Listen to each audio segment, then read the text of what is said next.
à tous, ça me fait plaisir de vous accueillir pour cette autre activité du Cercle de presse. Aujourd'hui, nous recevons le commandant de la base militaire de Bagotville, le colonel William Rediff. Merci beaucoup d'avoir accepté l'invitation. Alors, M. Rediff est arrivé à la base militaire de Bagotville en juillet 2017, donc ça va faire près d'un an qu'il est ici dans la région. Donc, il sera question aujourd'hui de son bilan, mais aussi plusieurs questions concernant la base militaire. Donc, avant de commencer la période de questions, vous avez quelques minutes de présentation, puis par la suite, ça va être les questions des journalistes. Donc, la parole est à vous. OK, merci beaucoup et merci beaucoup pour l'invitation. Je vais faire un petit intro de moi-même parce que je pense que c'est important et je vais commencer avec le fait que je suis une anglophone d'Ontario qui a passé la plupart de ma carrière à l'ouest du Canada. J'étais chanceux, 2002 à 2006, d'être ici comme un membre d'escadron 433 et 425 et encore de retourner ici avec ma famille pour être des citoyennes de la région de Saguenay-Lac-Saint-Jean. Alors, nous sommes vraiment heureux d'être ici, mais aussi parce que c'est ma langue secondaire dont je veux parler aujourd'hui. Je vais essayer vraiment de répondre à vos questions. Et si je ne comprends pas des questions et si je vais vous demander de répéter votre question, c'est parce que je n'ai pas compris, c'est pas parce que je ne veux pas répondre à votre question. Aussi, comme métier, je suis un pilote de chasse ici à la base de Bagotville. Le commandant est presque toujours c'est toujours un pilote de chasse comme commandant à la base. Mais aussi, je suis marié à ma femme Christina, une autre anglophone, et j'ai des fils Francis et Joseph de presque 14 ans et presque 12 ans. Alors, je suis une personne comme vous. Oui, je suis le commandant, mais je suis vraiment un gérant d'une organisation, d'une compagnie à l'est d'ici. Alors, c'est comme ça. Avant de commencer votre question, je veux parler un peu de nos missions de la base de Bagotville. Je vais commencer avec la mission de NORAD, ça c'est la défense aérospatiale, la défense du Canada, la défense des États-Unis aussi. Ça, c'est notre mission primordiale pour la force des chasseurs et c'est la mission pour laquelle la base était créée en 1942. Alors, c'est vraiment pour la protection du Canada et des États-Unis. Alors, c'est une coopérative, c'est un contrat entre deux nations c'est 60 ans qu'on a fait ça. Alors, c'est quelque chose vraiment. Et aussi, j'ai des membres chez nous qui travaillent 24/7, 365 jours par année pour la mission de NORAD. Nous sommes prêts toujours, tout le temps, de répondre aux menaces, vraiment. Ici, des menaces intérieures et aussi des menaces à l'extérieur aussi. Alors ça, c'est la mission primordiale de la base de Bagotville et de la force des chasseurs. Nous partageons cette mission avec la base de 4e escouade, la 4e escouade à Cold Lake, qui sont l'autre endroit avec les avions de chasse. Aussi, on a des autres missions. Je vais parler des missions pour les chasseurs, c'est les missions ici au Canada, les missions à l'extérieur du Canada, mais je ne vais pas parler de ça dans mon petit intro. Mais je vais parler de l'escadron 439 aussi. C'est mon escadron des hélicoptères à la base. Leur mission primordiale, c'est de donner le soutien pour les pilotes de chasse, les avions de chasse et toutes les choses associées avec les missions de NORAD et les missions de nos avions de chasse. Mais leur deuxième tâche, et la tâche, j'imagine, qui est probablement plus important pour les personnels de la région, les citoyens de la région de Saguenay-Lac-Saint-Jean, c'est la recherche et sauvetage. C'est une deuxième mission, mais comme une unité de recherche et sauvetage secondaire, ils ont le plus nombre de sauvetages que les autres unités. Alors, c'est tellement important. C'est important pour la région. Et le fait qu'ils sont ici, dans une région avec beaucoup de choses à faire en plein air, c'est excellent pour nous parce que le centre de coordination pour les recherches et sauvetage utilise 409 souvent au lieu d'utiliser un escadron avec la tâche primordiale parce que nous sommes plus prêts et plus capables à faire la mission dans un temps court et de vraiment éviter des problèmes. Alors ça, c'est quelque chose d'excellent. Alors, leur deuxième tâche, mais c'est tellement important. Aussi sur la base de Bagotville, je suis le commandant de la base de Bagotville, mais aussi le commandant de la 3e escadre. Mais je partage le terrain avec le 2e escadre. Et le colonel Luc Guillette est le commandant de la 2e escadre. Alors, il est un citoyen sur ma base. On dit ça comme ça, vraiment. Il est un citoyen. Et il a une mission tellement importante parce que le 2e escadre est responsable d'être out the door, on dit en anglais, rapidement, pour établir une task force aérienne n'importe où, ici au Canada ou dans des autres pays. Mais je ne veux pas parler tout de la mission de la 2e escadre pour 2 raisons. La première raison, c'est parce que Luc connaît sa mission mieux que moi, mais aussi Luc est un francophone et il est capable de parler en français beaucoup mieux que moi aussi.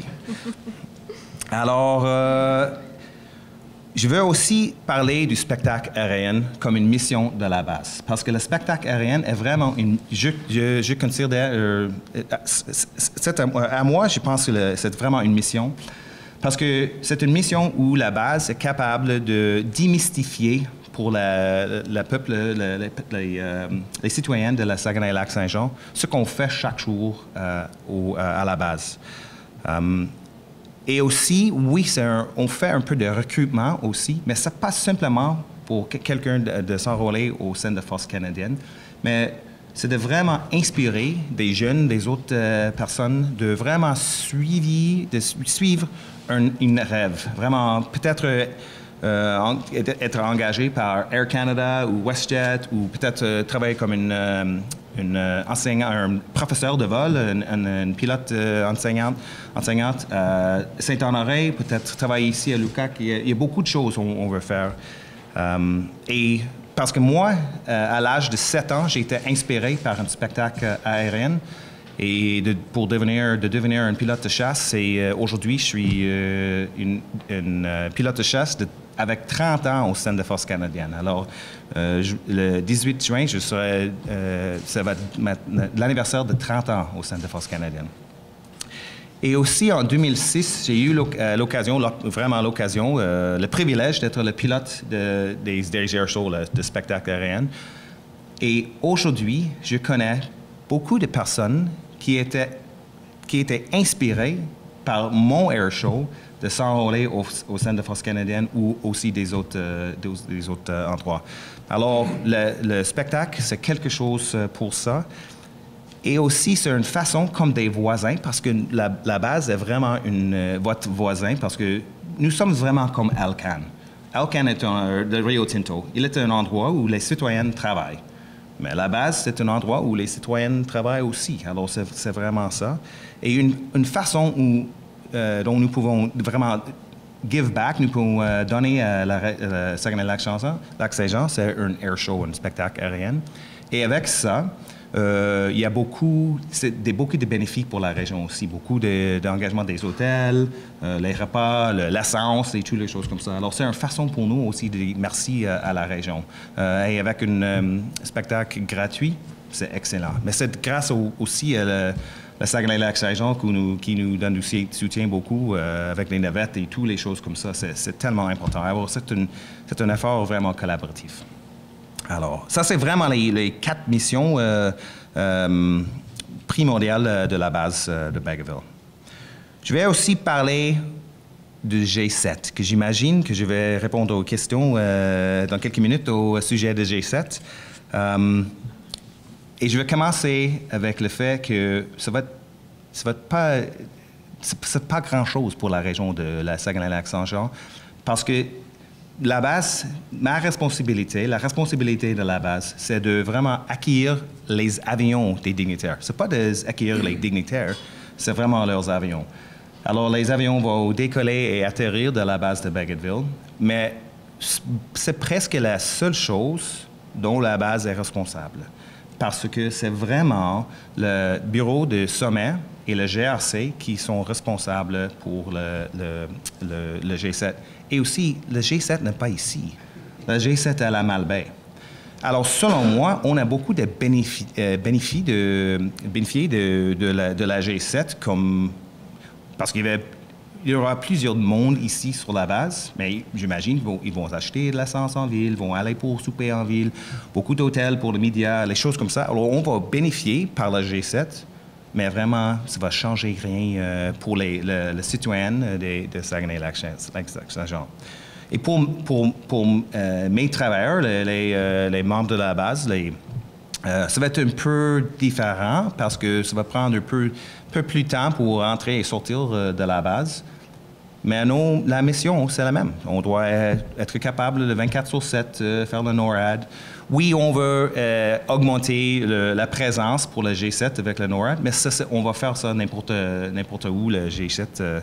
Si le G7, la dernière fois, on a eu c'est comme quand on fait les Olympiques à Worcester, on a fait des survols des policiers aériens, on dit vraiment. Mais c'est la même chose. Et nous sommes chanceux que la Malbaie, c'est pas loin de nous, alors on peut vraiment, c'est chanceux pour nous comme les pilotes de chasse. Alors pour une citoyenne de la région, ça va être pas grand-chose. Avec l'autoroute chez nous, pas la grande autoroute, mais l'autoroute chez nous, il y avait des barrages avec les policiers. Mais on peut même utiliser l'autre autoroute pour aller à la baie, entre la baie et Chicoutimi. Alors, ça va être pour les citoyens, j'imagine que ça va vous déranger pas. Alors, j'espère. La seule chose, peut-être, c'est à l'aéroport civil. Alors, si quelqu'un va prendre un vol entre le 4 et 10 de juin, je vous... c'est pas moi qui va faire la sécurité, c'est les polices de Saguenay. Alors, c'est comme toujours. Pour Sunwing, on doit être là 3 heures avant. Alors, pensez à ça aussi. C'est-à-dire, OK, peut-être ça va prendre une autre heure. Ajouter une heure et prendre un café. À l'aéroport. Alors, c'est ça. Mais vraiment, c'est tout. Parce que pour nous, les militaires, ça va être... day job's your day job, continuer avec ça. Et pour les citoyennes, je pense que c'est un bénéfice pour la région, pour ça. Et ma dernière point, je vais parler un peu de la façon dont je gère la base. Parce que moi, oui, je suis un pilote de chasse et j'ai l'occasion de piloter des avions quelques fois par mois ou plus, ça dépend au mois. Mais dans ma poste actuel, je ne suis pas un pilote de chasse. Je suis responsable d'assurer que mes gens sont capables de compléter leur mission. C'est vraiment ça. Parce que mes commandants de 433, 425, 439, 3 EMA, ESM, c'est tous les acronymes, je m'excuse, escadron soutien et maintenance, escadron opération et aussi l'escadron de maintenance. Ils sont au courant à leurs tâches, aux tâches. Et ils sont capables de le faire si, comme commandant de la base, je suis capable de gérer un peu le peuple. C'est comme la mairesse de Saguenay. C'est vraiment le même type de job. Parce que moi, j'ai une équipe à la base c'est absolument incroyable et c'est vraiment facile d'être le commandant de la base de Bagotville parce que mon équipe, c'est vraiment eux qui est responsable pour la base et c'est moi de vraiment prendre les décisions stratégiques et de faire un petit spin avec ça et de parler avec mes commandants. Pour obtenir le way forward pour tout ça. Mais aussi, ma tâche primordiale comme commandant, c'est de prendre soin de mes membres. Et quand je dis de prendre soin de mes membres, c'est pas simplement mes membres militaires, c'est mes membres militaires et leur famille. Parce que sans leur famille, je suis pas capable. S'ils ne sont pas heureux chez eux, ils ne sont pas capables de travailler si efficacement au travail. Et j'ai besoin, parce que c'est un travail du militaire, c'est quelque chose de spécialiste. Et alors, je ne peux pas engager quelqu'un de la rue pour le remplacer. Mais aussi, j'ai une équipe civile. Alors, c'est une équipe civile, mais ce n'est pas une équipe civile, c'est une équipe, membre de l'équipe de la base. Et leurs familles sont inclus dans ça aussi. Alors moi, je dois prendre soin de mes membres et c'est vraiment ma tâche primordiale, c'est de prendre soin de mes membres parce que si je prends soin de mes membres, ils sont capables de compléter, de vraiment faire le NORAD, la recherche sauvetage, le tâche des deuxièmes escades et le spectacle aérien. Et la dernière partie que je dois faire comme commandant, la dernière mission que je dois faire comme commandant, c'est de vraiment s'intégrer dans la région. Parce que oui, c'est une base militaire et nous sommes militaires, mais il y a seulement 160 maisons, je pense, dans les maisons familiales à la base. Alors, mes militaires, mes civils qui travaillent sur la base et leurs familles sont intégrés au sein de Saguenay-Lac-Saint-Jean. Alors, nous sommes votre voisin. Et comme j'avais déjà dit, nous sommes comme Rio Tinto. C'est seulement une compagnie qui est installée entre la baie et Chicoutimi. Alors, moi, je suis une citoyenne de Saguenay-Lac-Saint-Jean. Et tous mes membres, tous mes civils et toute la famille sont des citoyennes de la région de Saguenay-Lac-Saint-Jean. Et on doit faire notre partie comme les citoyennes aussi. Alors, je pense que je vais laisser à ça parce que je sais que on a juste une heure. Je dois m'excuser parce que je parle, même en anglais, je parle trop quand j'ai le microphone devant moi. Mais je trouve en français, vous avez toujours 3 mots pour 2 mots en anglais. Alors, quand j'ai écrit des petits discours en anglais et donne à ma communicatrice Nadine, je commence avec 2 pages et c'est toujours 4 pages à la fin. Je dis, comment est-ce qu'on arrive à ce but? Mais alors, je vais commencer avec les questions. Merci beaucoup. Alors, on va commencer avec Normand Boivin du Journal Le Quotidien. Bon, on aime ça quand les gens parlent beaucoup, les journalistes. Mais il y a quand même beaucoup de questions. Si on y va un petit peu dans l'ordre, vous venez de parler du G7, vous avez parlé de l'accueil des avions, mais il y a aussi toute la sécurité, l'exclusion aérienne. Qui va avoir... la zone a été publiée. J'imagine que c'est vous autres qui allez assumer la sécurité de cette zone-là. De façon pratique, là, il va y avoir une zone d'interdiction de vol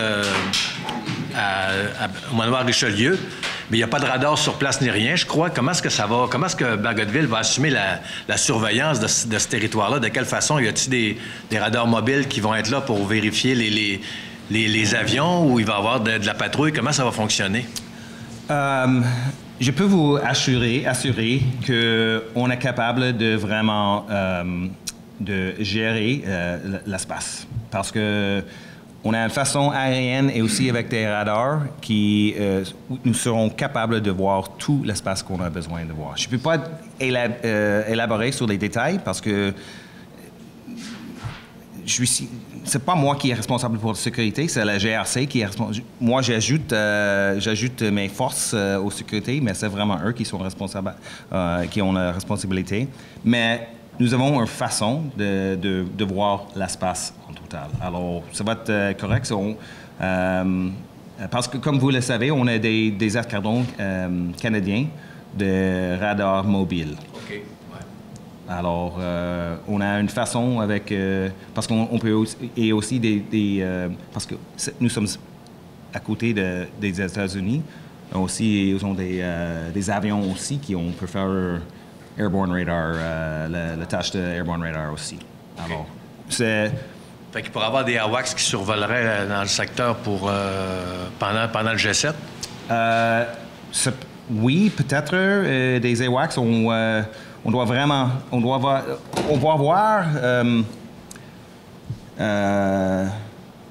voir la capacité de tous les différents unités et après ça déterminer dont nous avons besoin. Okay. Et encore, c'est pas moi, hein, c'est pas la base de Bagotville qui est responsable pour ça. Alors c'est pas ma décision à la fin. Alors, c'est une mission NORAD, oui, mais c'est une mission NORAD spécifique au G7. Alors, on doit collaborer avec la GRC. OK. Il y a quelques semaines, les corps de police du Saguenay sont venus, puis le responsable, l'officier disait que tous les policiers vont être réquisitionnés pendant le G7, il n'y aura aucun congé. Est-ce que c'est pareil pour Bagotville? Est-ce que vous allez avoir des effectifs supérieurs à la normale, ou est-ce que vous allez... ça va être des opérations normales? Pendant la G7, oui, j'ai autorisé, mes commandants ont autorisé aucun congé pour mes membres parce qu'on a besoin. La mission de NORAD, c'est 24/7, et avec l'augmentation le G7, j'ai besoin de tout le monde. C'est comme un iceberg, vraiment. Parce que oui, les avions de chasse, c'est vraiment le point de l'iceberg. Avec les pilotes et les avions, mais sans la base du iceberg, on n'a rien. Parce qu'on dit en anglais, c'est une lance, et le fer de lance, c'est vraiment les avions et les pilotes, mais sans la lance, on ne peut pas jeter la lance. Alors, c'est vraiment ça. Alors, j'ai besoin de tout le monde, juste en cas, vraiment. Et on va aussi augmenter le nombre de militaires sur la base pour la G7, parce que je ne suis pas... la base n'est pas responsable pour toute la sécurité, c'est la GRC, mais on fait partie de l'équipe. Alors, on va augmenter le nombre de militaires sur la base pour faire la sécurité du périmètre sur notre côté de la clôture qui entoure la base. Alors, oui, on va augmenter nos membres pour quelques semaines, vraiment, mais ça va être... c'est les tâches normales de tout le monde, mais c'est simplement pendant une fin de semaine et dans un endroit différent. Prochaine question, Caroline Labrie. Juste pour terminer sur le G7, là, oui. Est-ce que vous pouvez nous dire combien de personnes devraient atterrir et repartir de Bagotville? Oui, non. Et la raison pour laquelle je dis non, c'est parce que je ne sais pas encore. Parce que les plans sont... Parce que les autres pays peuvent prendre la décision aux dernières minutes d'aller quelque part d'autre. Alors, nous sommes prêts à acquérir tous les pays, tous les G7, tous les pays de G7. Et des autres, peut-être, parce que de temps en temps, il y a des autres pays qui vont assister, mais qui ne font pas partie de G7. Alors, nous sommes prêts à acquérir tout le monde, mais on ne sait pas encore. Et le 10 juin, je peux vous dire, oui, c'est tout le monde qui est déjà maintenant parti de chez nous, qui était ici. Mais avant, je ne suis pas capable. Et ma question allait concernant... il y a quelques années, on nous parlait beaucoup d'investissement à Bagotville. On devait accueillir même, à un certain moment donné, on parlait de dizaines et dizaines de nouveaux militaires. On parlait beaucoup... Mais on a l'impression que ça s'est arrêté, ça, à un certain moment donné, tout ça. Et maintenant, on n'en parle pratiquement plus. On en est où dans tout ça, à la base? Est-ce que c'est une base qui grandit encore? Ou comment le gouvernement aussi actuel voit tout ça? OK, oui. Ça, c'est une très bonne question, parce que on est toujours en train d'améliorer la base de la construction. Nous sommes en train de construire un édifice géant, vraiment, pour l'escadron de soutien et maintenance. C'est un projet de je pense que 2 ans. Alors, on est en train d'améliorer tous les bâtiments. Mais c'est intéressant parce que moi, comme commandant de la base, je ne suis pas responsable pour la construction ni la maintenance des édifices des bâtiments sur la base. C'est une autre vraiment ministre dans le gouvernement, c'est un ministre dans la section de la défense. Mais la plupart de nos bâtiments étaient construits 42 jusqu'à 80, 90. Alors, c'est comme la ville de Saguenay, c'est comme une compagnie. On doit continuer continuellement rebâtir ou faire le soutien, la maintenance sur nos bâtiments. Alors, on va continuer. Il y a des plans pour des nouveaux bâtiments pour le deuxième escadre. Il y a beaucoup de plans, mais comme je ne suis pas responsable pour ça, mais j'imagine pour les gens qui travaillent au sein de construction, des compagnies de construction, vont être heureux pendant les prochaines années parce que la base de Bagotville, c'est ici depuis 1942. C'est un endroit fantastique pour les avions de chasse, alors on va rester ici. Et on doit améliorer nos bâtiments de temps en temps et on va continuer ça aussi. Alors on a beaucoup de gens de la ville qui travaillent sur la base, pas comme des fonctionnaires publics, mais comme des gens d'affaires ici au Saguenay. Alors oui, nous sommes en train de faire beaucoup de réparations et de construire des nouveaux bâtiments, c'est masculin et féminin. Nouveaux bâtiments. J'ai des problèmes avec le masculin et le féminin, toujours. Vous parlez très bien, vraiment. Merci. Merci. Merci. Prochaine question, Gilles Munger, Radio-Canada. Pour rester sur le même sujet, on disait à l'époque, donc, l'escadre expéditionnaire devait compter 650 militaires. On est rendu à combien et à combien est-ce que vous prévoyez vous arriver jusqu'à quand? Pour la deuxième escadre? Oui. Ça, c'est vraiment une question pour M. Guillette, colonel Luc Guillette, parce que je ne suis pas vraiment au courant à ces nombres, à ces chiffres, vraiment. Alors, mais partout, je peux parler de mes forces, vraiment. On n'a pas d'assez de monde, vraiment. On n'a pas d'assez de monde dans tous les postes parce que on continue de vraiment augmenter le nombre de personnes pour les escadrons, mais on n'a pas toujours quelqu'un qui est capable de vraiment remplir cette poste. Alors, pour le deuxième escadre, je sais qu'il y a des mondes et un bâtiment suffisant pour ces mondes maintenant. Et je sais qu'il y a des plans pour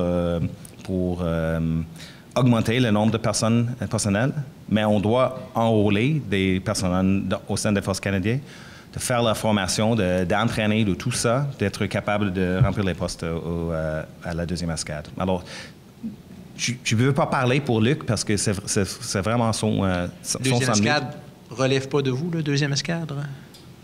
Le deuxième escadre, Luc Guillette, c'est le commandant de la deuxième escadre. Moi, il est seulement une citoyenne sur la base, comme ça. Alors, il n'est pas sous mon commandement, pas du tout. Alors, c'est vraiment colonel Guillette. Pour revenir donc sur le G7 aussi, est-ce que les chefs d'État vont débarquer à Bagotville? Alors, c'est les dignitaires des autres pays qui vont débarquer d'ici, oui, à Bagotville. Mais comme j'avais dit plus tôt, on ne sait pas encore qui. On est en train de planifier pour tout le monde, tous les G7, les pays G7, mais on ne sait pas encore qui vont vraiment arriver. Oui, mais nous sommes en train de planifier pour tout le monde. Donc, vous n'êtes pas en mesure de dire si le président américain ou le président français vont débarquer, par exemple, spécifiquement à Bagotville? Oui, parce que je ne sais pas vraiment encore, parce que ça peut changer même la journée. Je veux savoir quand ils ont décollé. C'est vraiment ça. Et ça, c'est le parce que je sais qu'il y a des autres endroits qui sont en train de préparer. Et ça c'est parce que le colonel Guillette, comme commandant de la deuxième escadre, est aussi le commandant de la Air Task Force, la Task Force aérienne pour le G7. Alors, c'est lui qui s'occupe avec le fait que la décision peut être prise à la dernière minute pour décoller un avion, pas ici. Nous sommes prêts. Il y a de la stratégie de sécurité dans ça aussi. Oui. Alors, on planifie pour tout, mais on ne sait pas. Est-ce que lors du G7, je veux juste m'assurer de bien comprendre pour poser ma question, là, oui. Vous êtes toujours responsable des CF-18 et pendant le G7, là, c'est toujours sous votre commandement. Oui, bien sûr. Donc, pour bien comprendre, pour revenir un peu avec la question de Normand, je sais que, par exemple, c'est déjà arrivé dans le passé que lors d'un sommet similaire, les F-18 ont eu à intervenir parce qu'il y avait un avion, quelqu'un qui était là accidentellement. À quoi vous vous attendez? Comment vous vous préparez avec les pilotes et avec vos équipes de militaires pour le G7? La mission pour le CF-18, pour la force de chasseurs, c'est la mission de NORAD, vraiment, pour le G7. Alors, je suis le commandant de la base, mais c'est le commandant de la première DAX, Major Général Drouin, qui est vraiment responsable comme le commandant de NORAD pour Canada, pour le CANAR, la région de Canada, qui est vraiment... Mes avions travaillent pour... Mes pilotes travaillent pour Major Général Drouin. Alors, c'est une mission NORAD. Alors, ça, c'est notre mission primordiale. Alors, on n'a pas des préparations différentes parce que ça, c'est our day job, c'est quoi on doit faire chaque jour. Alors, on doit juste simplement être capable de répondre aux demandes de la première DAC Et pour les besoins de mon téléspectateur qui, lui, ne sait pas ce que vous faites chaque jour, vous voyez ça comment? Parce que, je veux dire, je comprends que pour vous, c'est du quotidien, là, mais moi, je ne le sais pas, là, mon téléspectateur non plus. Là. OK, on fait de la formation des pilotes, on fait de la formation des techniciens, parce qu'on doit être capable de fournir des avions, d'être capable de faire un survol de 24/7. On dit ça toujours pour la mission de NORAD, on doit être capable de fournir des avions 24/7 pour la mission de NORAD. Capable d'intercepter un appareil intrus à tout moment, ça fait partie parce qu'une CF-18, quand c'est serviceable, on dit, c'est serviceable. C'est pas une décision, on doit utiliser cette CF-18 pour telle mission, mais pas des autres missions. Si c'est prêt, c'est un avion prêt. Et tous nos pilotes sont formés en la mission NORAD. Quand un jeune pilote arrive à Bagotville, après leur cours de pilotage de CF-18, les premières 4 missions, c'est la mission de NORAD associée aux bases, ici à Bagotville ou à la base de Cold Lake, pour être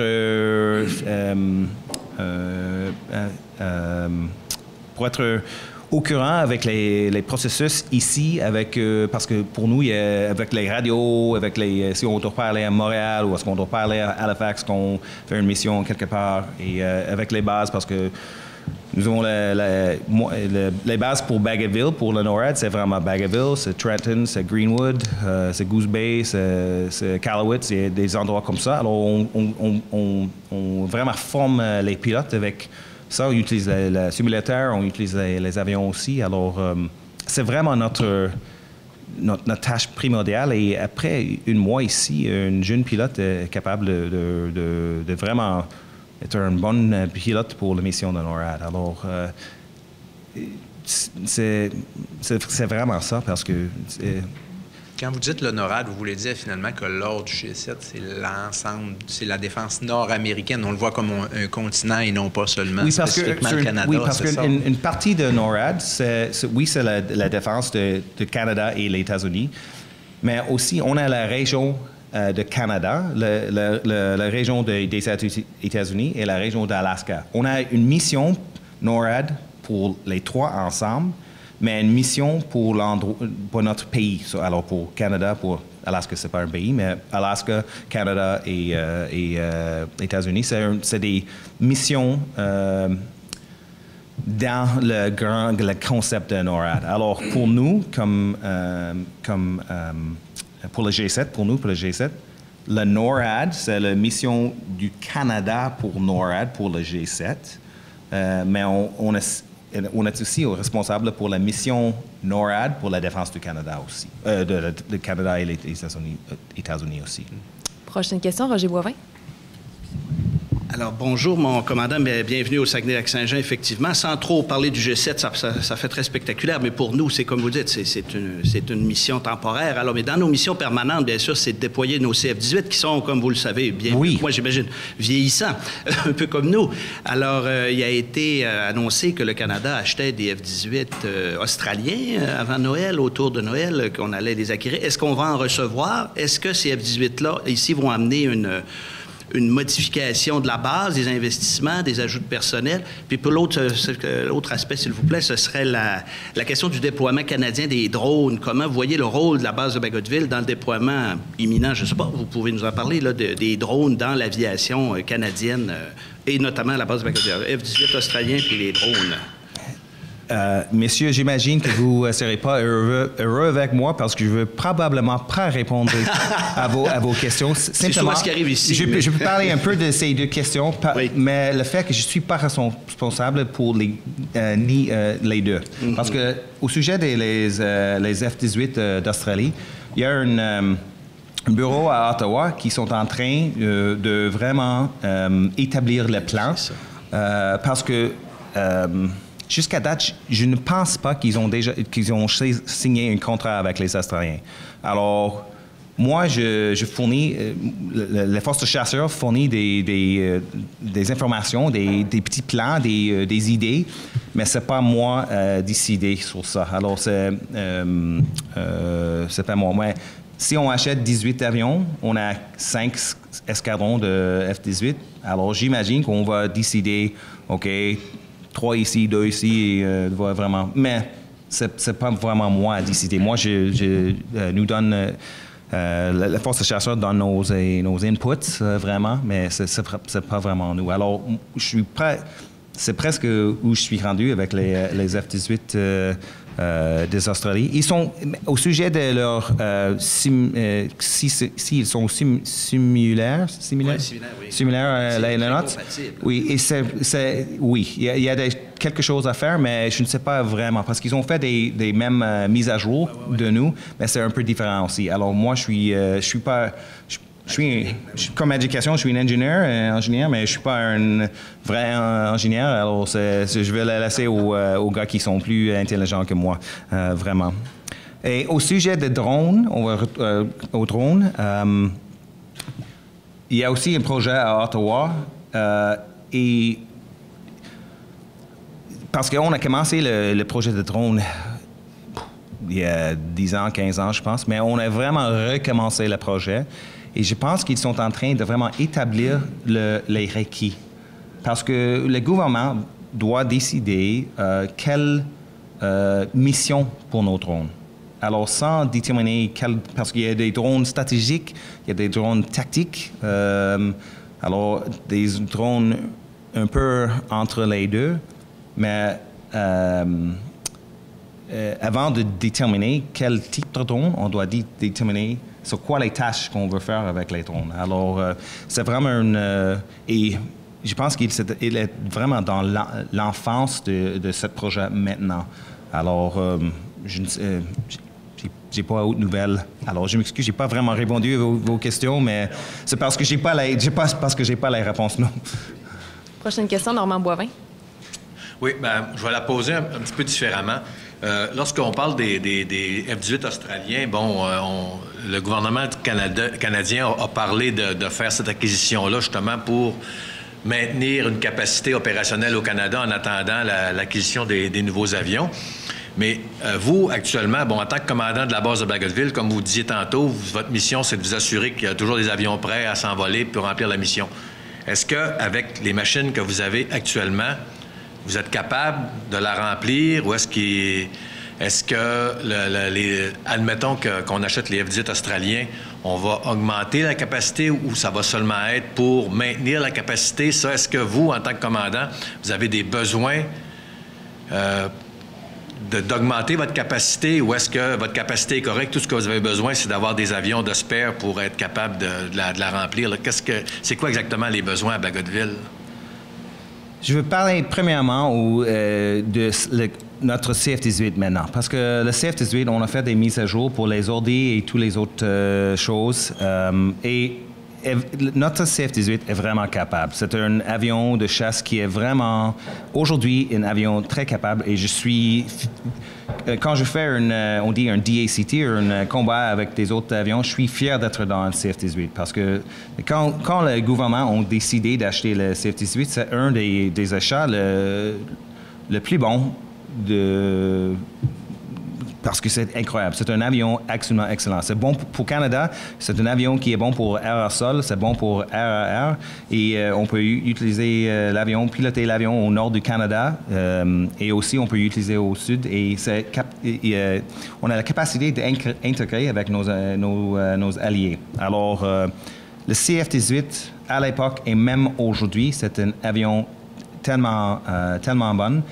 Et c'est grâce à nos techniciens, parce que c'est vraiment nos techniciens et tous les membres de nos bases qui donnent le soutien pour la mission que les avions de chasse et nos pilotes de chasse sont si bons. Alors, notre CF-18 et nos pilotes, les membres de la base et tout ça sont excellents.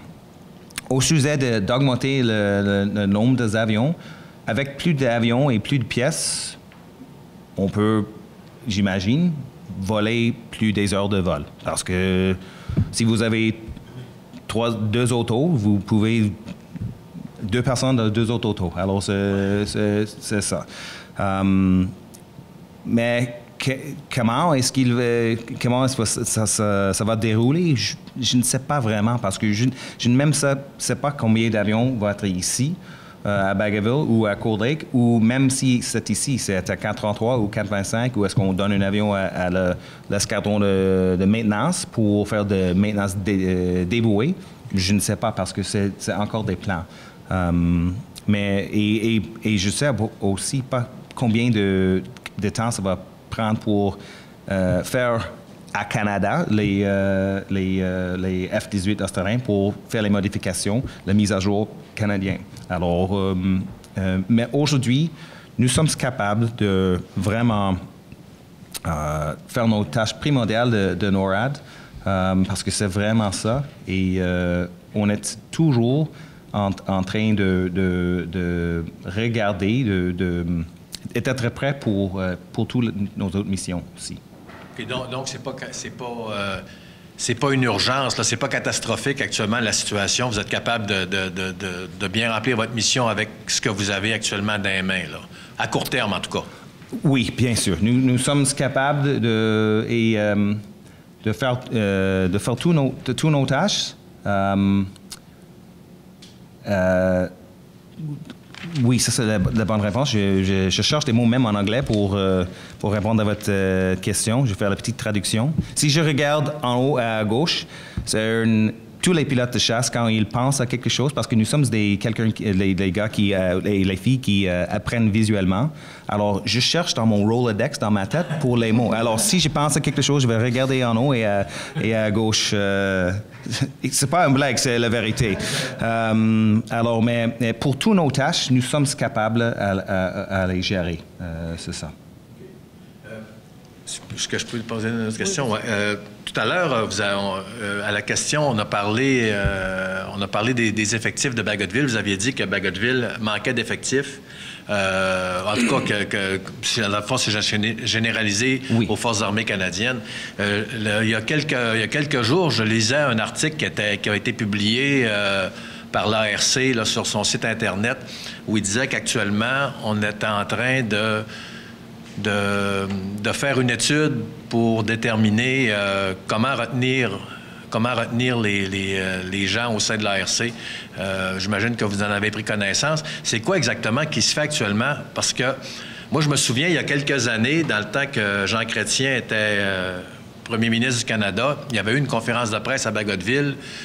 Peut-être que même que vous étiez là à l'époque comme pilote ici, je ne me rappelle plus de l'année, où on disait que dorénavant, les Forces armées canadiennes vont diminuer les postings parce que ça coûte cher, ça plaît pas aux familles non plus, puis, etc., etc. Puis, je ne sais pas, j'ai pas senti que ça avait été fait. Est-ce que c'est quoi exactement, là, actuellement, là, sur quoi l'armée canadienne planche exactement pour essayer de garder ses effectifs, surtout les pilotes qui ont coûté très cher à former, effectivement? Je ne peux pas vraiment parler de politique de la force en total, mais je peux parler de la façon que moi, je gère cette situation. Parce que ça quand j'ai parlé de prendre soin de mes membres, ça fait partie de ça. Parce que moi, il faut que je gère les besoins de les membres de la base. Alors, c'est vraiment ça. Alors, le travail qui occupe la plupart de ma journée, c'est le travail sur des choses comme ça, c'est la rétention et de vraiment... et aussi d'expliquer aux membres si quelqu'un doit être muté à quelque part pour quelque chose, même si c'est un aviateur, un corporal ou même une lieutenant-colonel, s'ils veulent parler avec moi, je parle avec eux pour dire, OK, ça c'est la raison, on doit faire ça parce que... Et avec ça, nous sommes capables de vraiment retenir le personnel la plupart du temps. C'est quelque chose comme ça. Alors,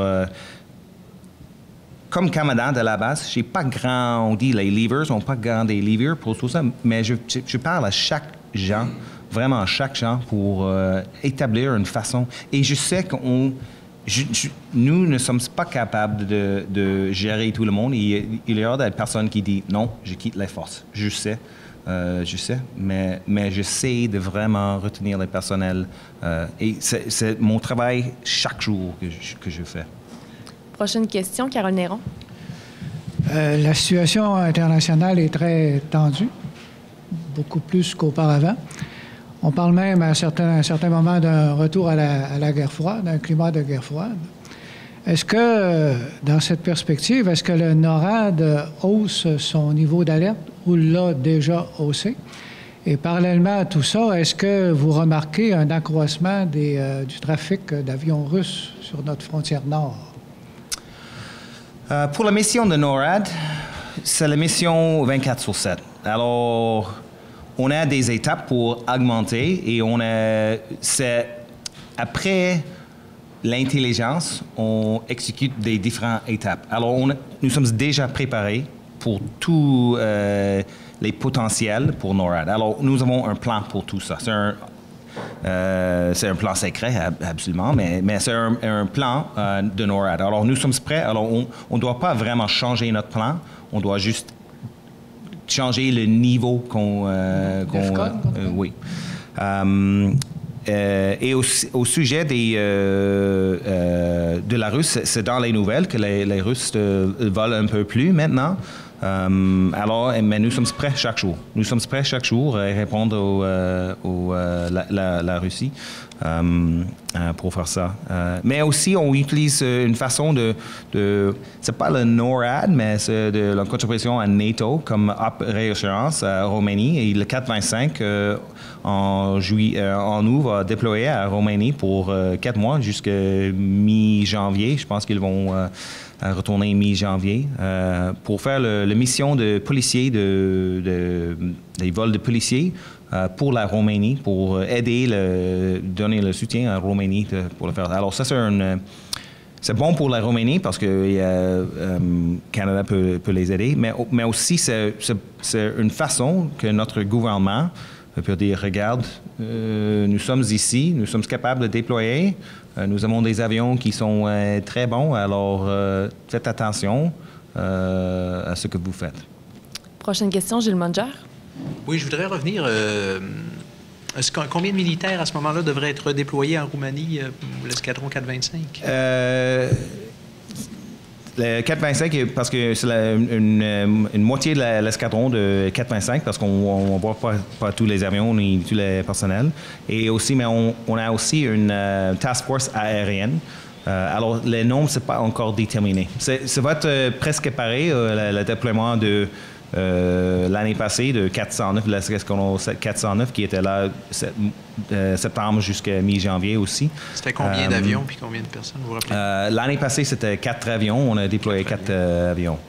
Alors, nous sommes en train de vraiment regarder si c'est les bons chiffres et tout ça. Alors, ça pourrait ressembler à ça. Oui, mais le commandant de la Task Force aérienne sera le commandant le 425, Lieutenant Colonel Woods. Alors, c'est vraiment...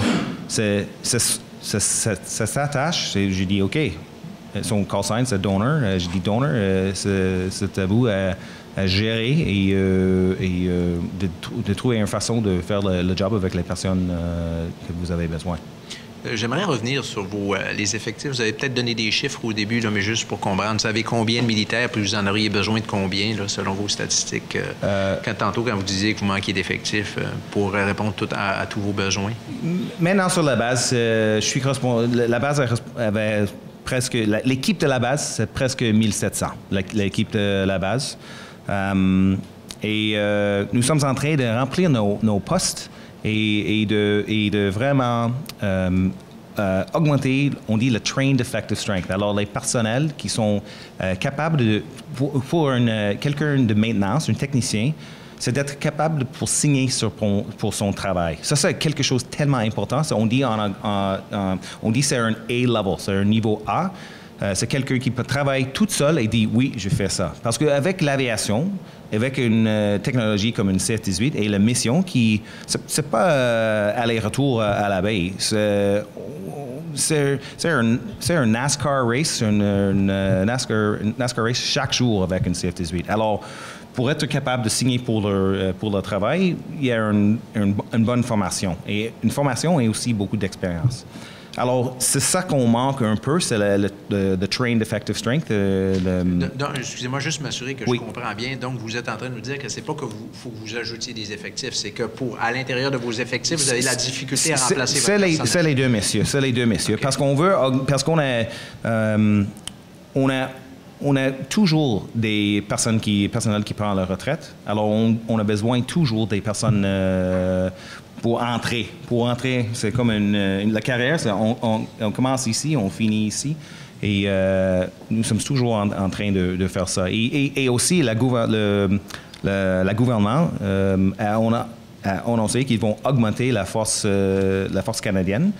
Alors, avec ça, on peut ajouter des positions aussi, parce qu'on... Vous pensez que ça vous en prendrait combien? Là? Vous dites 1700. Qu'est-ce qui serait le chiffre idéal?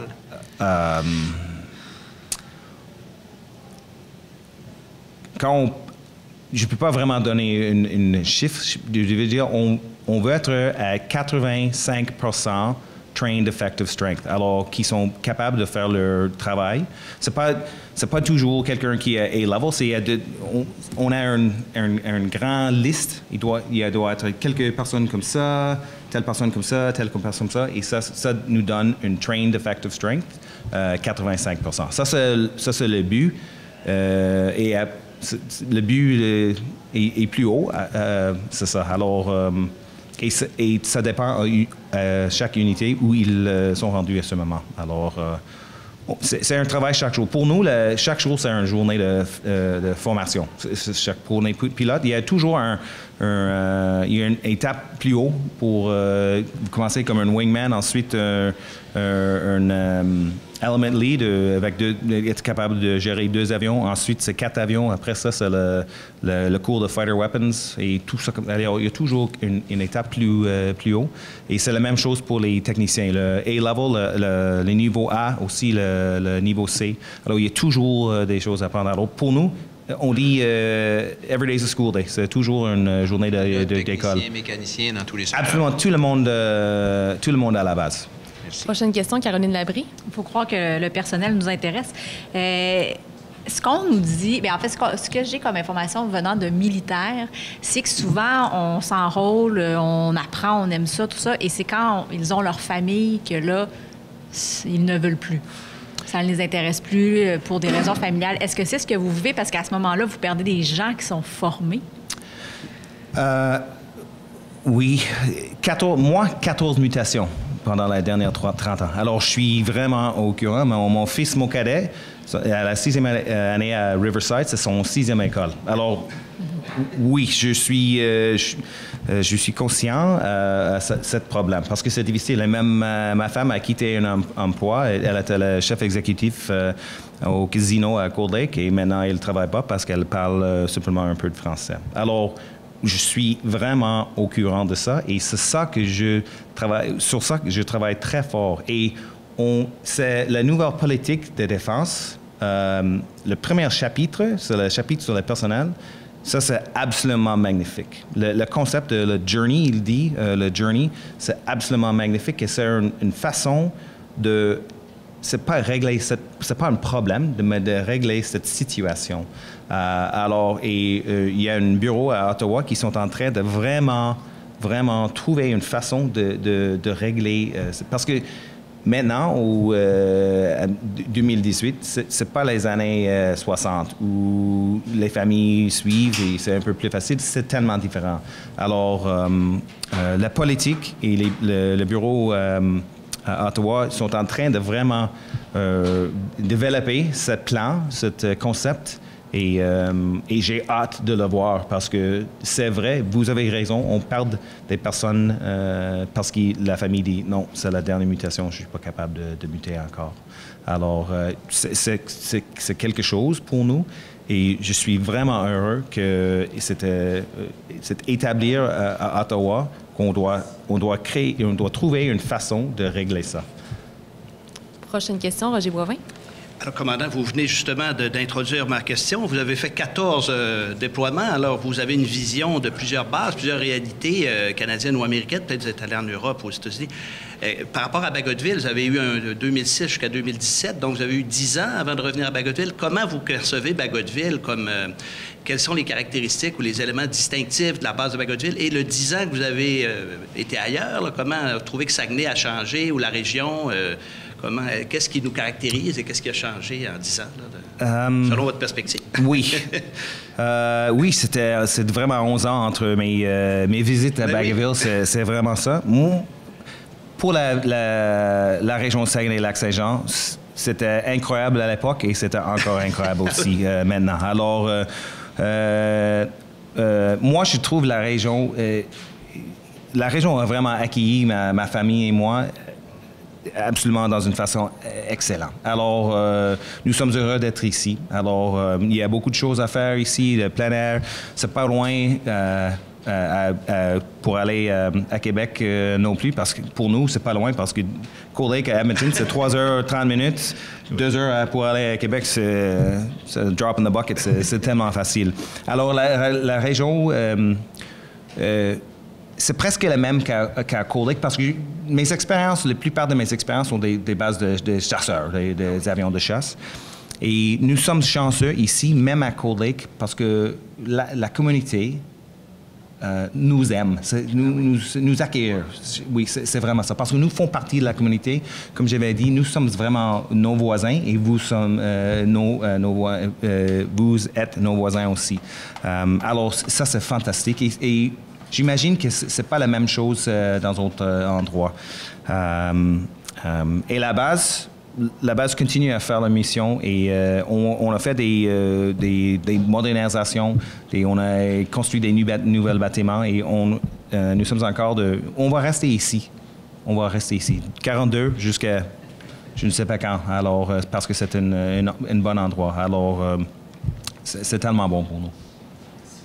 Alors, merci à tous d'avoir été là aujourd'hui. Merci à vous d'avoir accepté l'invitation. Ça a bien été, votre français? Oh, merci, merci. C'est parce que j'ai apporté mon verre de Superman. C'est l'épinard de Popeye et l'anti-kryptonite pour moi. C'est un cadeau de mon enfant, de Joseph. Donc, ça vous donne la force de parler. Oui, c'est ça, oui. Merci beaucoup. Merci à tous d'avoir été là. Merci tout le monde.